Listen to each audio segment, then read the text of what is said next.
Captain Jim Fanell joins us. Captain Fanell, and I want to set aside the natural bias you and I have as Pacific Fleet sailors, but look over strategically. You're the best I know at keeping the main thing, that our twilight struggle with the Chinese Communist Party as the existential threat to not just citizens of China, but to the citizens of the world, particularly the United States of America. In what you've seen in the last week or so, and particularly yesterday, and what's forecast for happening on Monday and going forward, where do we stand, sir? Well, Steve, first of all, I don't think we have to apologize for being sailors in a maritime theater, but that's another story. The most important thing is what we saw yesterday. I woke at 2:30 in the morning here. I watched the arrivals of both presidents. Then I watched the statements that were made in that 12-minute conference or press statement. And I thought, okay, this is a step forward. Then I started turning on the social media and the newspapers, and all of a sudden the only word I saw was failure, failure, failure. And I'm thinking to myself, well, what do you want? You want more death? You've already had 1 million people killed. These are the same people for 35 years that told us we must unabashedly engage with the Chinese Communist Party and give them access to the World Trade Organization, give them access to our markets, and sell our people out for them, and then allow fentanyl to come in and kill hundreds of thousands. So I don't understand. I do understand, because these people are hypocrites, and everything they're pushing is based on their hatred of one man and their love of the deep state and the federal bureaucracy over the Constitution. But what this means in terms of relationship between the United States and Russia and China and the United States is very important.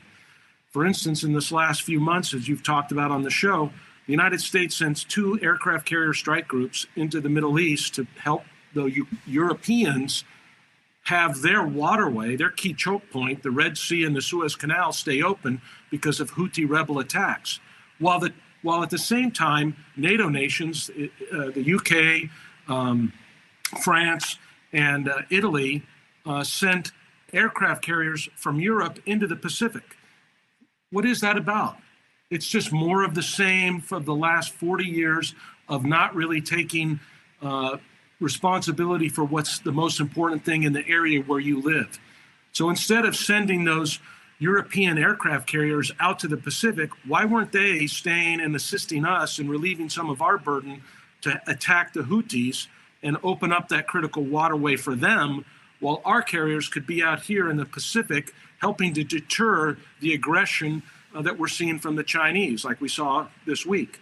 And so I think we're at a point right now where, President Trump is doing what's required to end this war, to stop the bleeding, but more importantly, to get America to be able to shift our attention as our whole of government off of only Europe and get it into focusing on the main thing, which is what the Chinese are doing, and the knife that they have to our jugular vein that they've built over the last 35 years.